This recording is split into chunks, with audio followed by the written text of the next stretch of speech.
Os Coros dos Anjos. Sexta visão da Santa Idelgarda de Bingen.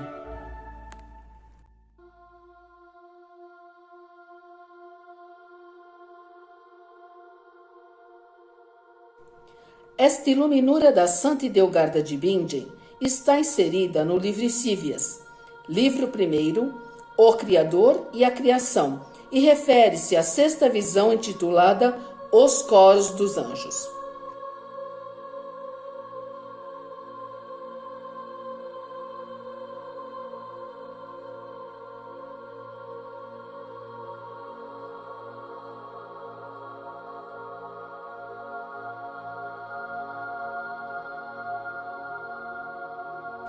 Deus confiou a guarda dos homens aos anjos, seres espirituais, dotados de pensamento e forma, munidos de vários poderes sobrenaturais como se tornarem visíveis e invisíveis, voar, operar milagres diversos e consumir sacrifícios com seu toque de fogo. Dirigem os planos da eterna sabedoria, comunicando os projetos divinos aos anjos da terceira hierarquia, que vigiam o comportamento da humanidade e, ainda, são responsáveis pelos acontecimentos do universo. De extraordinária beleza, feitos de luz e fogo, sua aparição pode ser imediatamente reconhecida como de origem divina e, como nós, seres humanos, são frutos da criação da Trindade.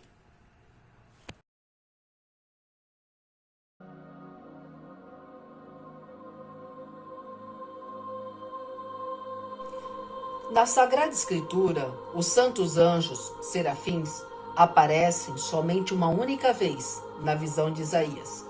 Vocação de Isaías. No ano da morte do rei Osias, eu vi o Senhor sentado num trono muito elevado. As franjas de seu manto enchiam o templo. Os serafins se mantinham junto dele. Cada um deles tinha 6 asas. Com um par velavam a face. Com o outro cobriam os pés, com o terceiro voavam. Suas vozes se revezavam e diziam: Santo, Santo, Santo, é o Senhor Deus do universo. A terra inteira proclama a sua glória.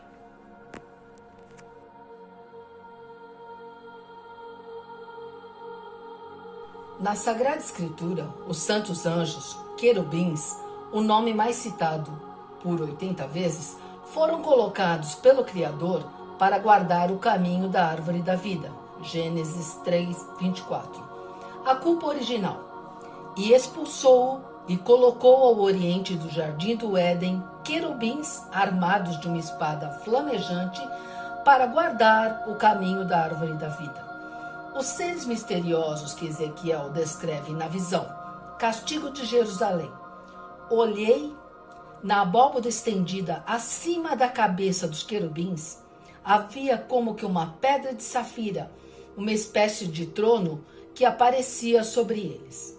O Senhor disse então ao homem vestido de linho: passa no meio das rodas, debaixo do querubim, enche a mão de carvões ardentes que tomarás entre os querubins e espalha essas brasas sobre a cidade. E ele se foi sobre as minhas vistas.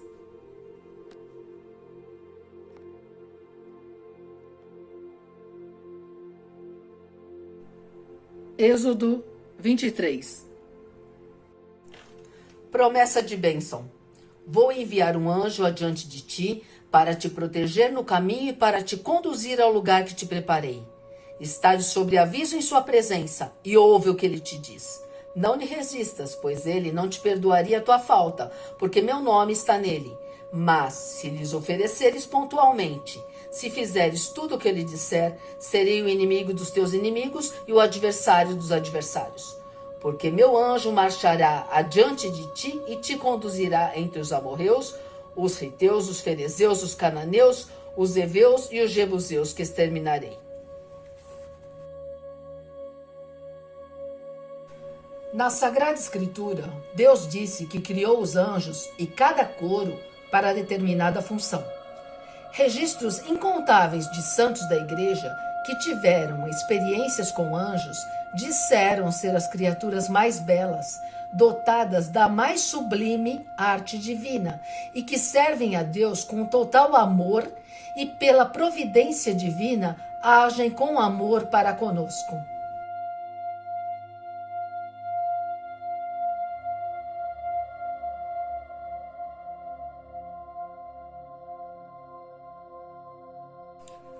Santa Edelgarda, 1098 a 1179. Nascida na região oeste da Alemanha, Bermersheim, às margens do rio Reno, Renânia, se tornou uma das grandes profetisas do século XII. Autorizada a escrever por ordem de Deus, era uma vidente profética. Suas visões tinham um cunho político e eram baseadas em uma experiência física de luz e de dor, que culminaram numa única visão de um manual e uma suma da doutrina cristã. Fundou seus próprios mosteiros em Ruppertsberg e Ebingen, possibilitando a sua canonização, a titulação como doutora da Igreja Católica e tornou-se uma fonte de luz valiosa de pesquisa sobre diferentes aspectos da religião, espiritualidade e cultura do século XII.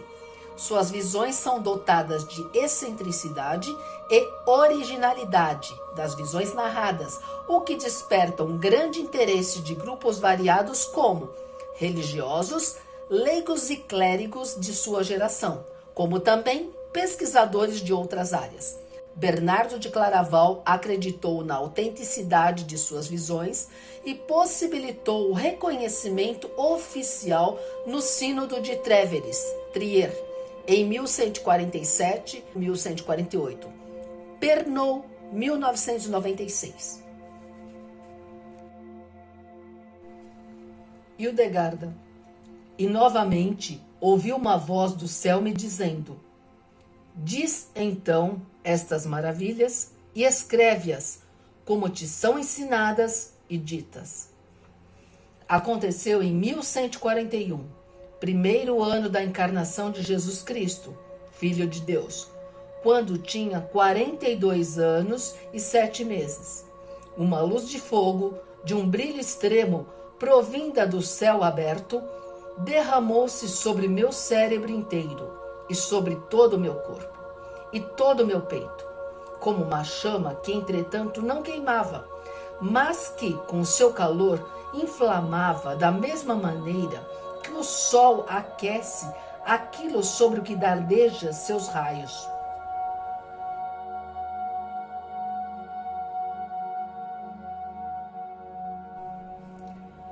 No livro Icívias, os anjos estão escalonados em ordem ascendente, isto é, de baixo para cima ou do centro da iluminura para fora, vide seta amarela. A Santa Edelgarda utiliza uma divisão alternativa para a distribuição dos 3 exércitos de anjos, 2, 5 e 2, e faz uma analogia com a natureza humana.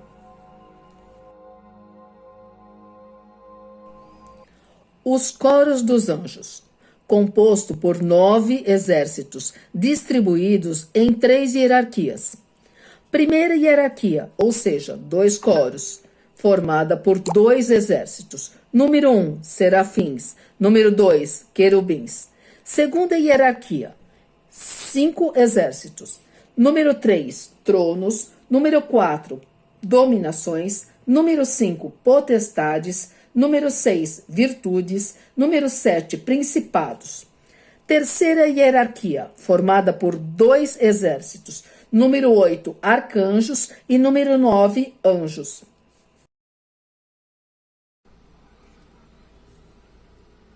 Nove exércitos de anjos, distribuídos em 3 hierarquias, da seguinte forma: 2, 5 e 2. Primeira hierarquia, 1 serafins, 2 querubins. Segunda hierarquia, 3 tronos, 4 dominações, 5 potestades, 6 virtudes, 7 principados. Terceira hierarquia, 8 arcanjos e 9 anjos.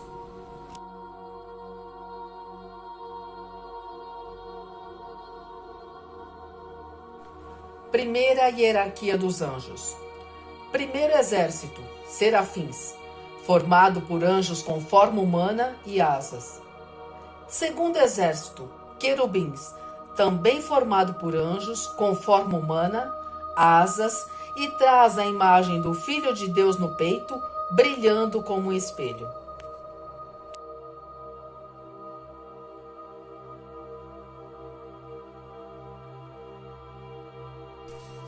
Segunda hierarquia dos anjos. Terceiro exército, tronos, anjos com forma humana e brilho dos ombros para baixo. Quarto exército, dominações, anjos com uma grande luminosidade que a Santa Hildegarda não conseguia olhar para eles.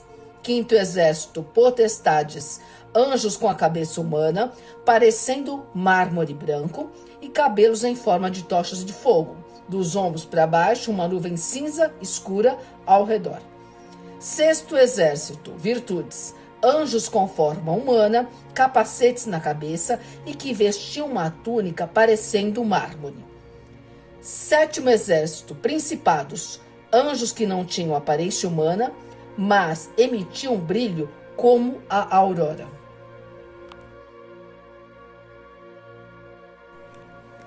Terceira hierarquia dos anjos. Oitavo exército, arcanjos, anjos sem forma, mas cheio de olhos e com asas. Em cada olho, um espelho, e em cada espelho, uma forma humana. Suas asas se levantavam à altura celestial. Nono exército, anjos.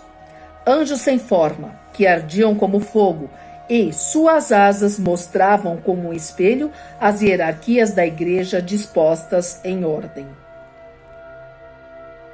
Divisão alternativa de Hildegarda, 2, 5 e 2, fazendo analogias com a natureza humana. As hierarquias estão distribuídas da seguinte forma. Primeira hierarquia, querubins e serafins, que simbolizam o conhecimento e o amor de Deus. Segunda hierarquia, ordens medianas, formada por 5 exércitos que representam os 5 sentidos. Terceira hierarquia, anjos e arcanjos, formada por 2 exércitos que significam corpo e alma. A hierarquia celeste acima espelha a hierarquia eclesiástica da Igreja Católica.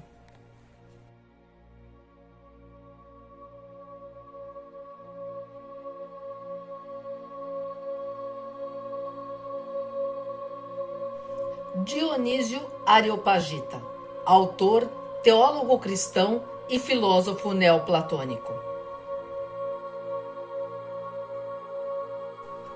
Hierarquias angélicas.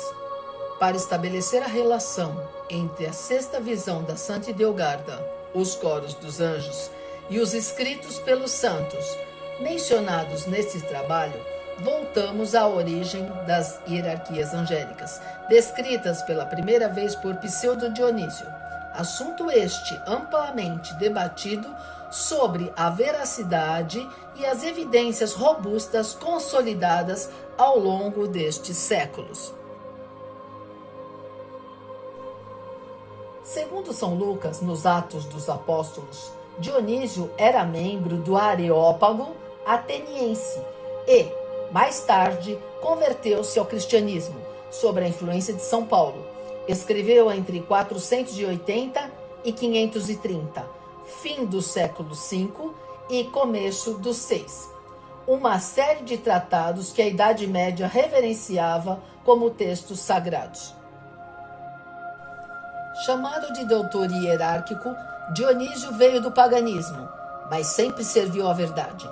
A obra da hierarquia celestial derivou a ordenação angélica do paraíso na Divina Comédia de Dante. Sua teologia apofática também deu origem aos campos mais opostos e às idades mais separadas. Noite Escura da Alma, de São João da Cruz, a Nuvem do Incognoscível, de Herbert Spencer. Dionísio Areopagita, pai do misticismo medieval, pseudônimo de um autor do Oriente, final do século V e início do século VI. Suas obras, da hierarquia celeste, da hierarquia eclesiástica, dos nomes divinos, comentados por São Tomás de Aquino, e a teologia mística. Estes dois últimos textos, mais 2 textos perdidos, formaram esboços teológicos e teologia simbólica, a mais completa suma teológica pré-tomista. Elas tiveram influência relevante no Oriente e Ocidente até o século XVI. Acredita-se que esse autor seja realmente o Areopagita, discípulo de São Paulo, que teve uma imensa relevância em seus escritos. A síntese dionisiana, centrada na transcendência divina e na participação dos seres a Deus, fascinou verdadeiramente o pensamento medieval. Para Dionísio, o mundo é um todo organizado numa ordem sagrada, onde o lugar de cada criatura, angelical, humana ou subhumana, é eternamente fixado pelo seu nível de perfeição e espécie. Pseudo-Dionísio, místico, afirma que para conhecer Deus existem 2 vias. Primeira, positiva, pela causalidade, que atribui a Deus ao máximo todas as perfeições. Segunda, negativa, que é o não conhecimento, a ignorância diante desse excesso de plenitude, pois Deus, o transcendente, está além do cognoscível. Este esquema foi feito com base na obra da Hierarquia Celeste, do Pseudo-Dionísio, iniciando por Deus-chefe, como um governo sagrado, governo único, onde Deus é o próprio chefe do governo, e também da multidão organizada pelo chefe.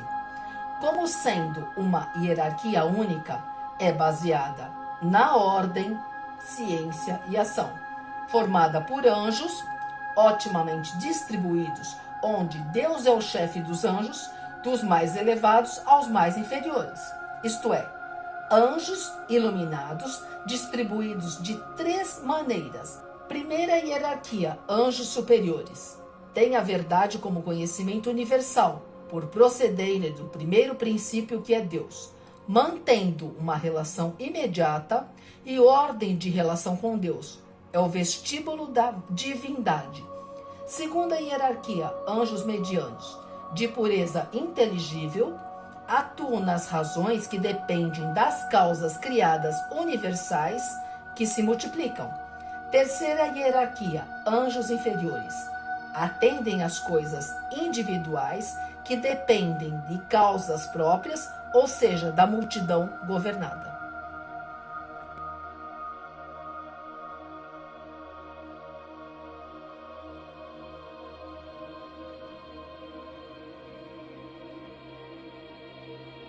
Frei São Boaventura, 1221 a 1274, curado milagrosamente por São Francisco de Assis aos 4 anos, em reconhecimento às promessas de sua mãe, consagrou-se a Deus e ingressou na ordem franciscana.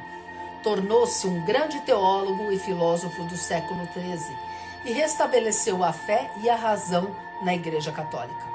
Canonizado em 1482 pelo Papa Sisto IV, ganhou o título de doutor seráfico, como sendo um dos maiores doutores da Igreja, em 1587. São Boaventura, livro Obras Escolhidas, Brevilóquio, segunda parte, capítulo 6, A produção dos espíritos superiores. Número 1.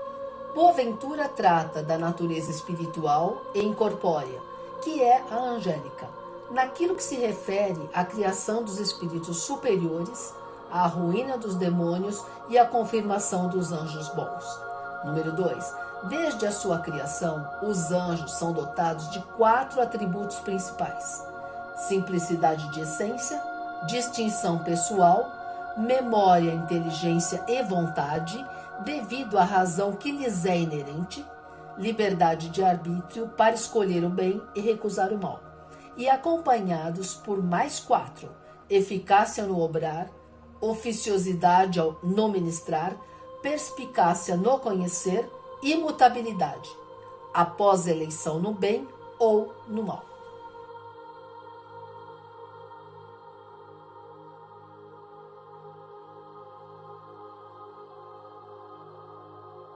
Tratado da verdadeira devoção à Santíssima Virgem, São Luís Maria Grignon de Montfort, 1992.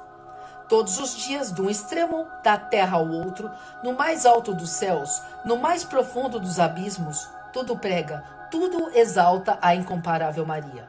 Os 9 coros de anjos, os homens de todas as idades, condições e religiões, os bons e os maus. Os próprios demônios são obrigados, de bom ou mau grado, pela força da verdade, a proclamá-la bem-aventurada. Vibra nos céus, como diz São Boaventura, o clamor incessante dos anjos: Santa, Santa, Santa Maria. E milhões de vezes, todos os dias, eles lhe dirigem a saudação angélica. Ave Maria, prosternando-se diante dela e pedindo-lhe a graça de honrá-la com suas ordens. E a todos se avantaja o príncipe da corte celeste, São Miguel, que é o mais zeloso em render-lhe e procurar toda a sorte de homenagens, sempre atento para ter a honra de, à sua palavra, prestar um serviço a algum dos seus servidores.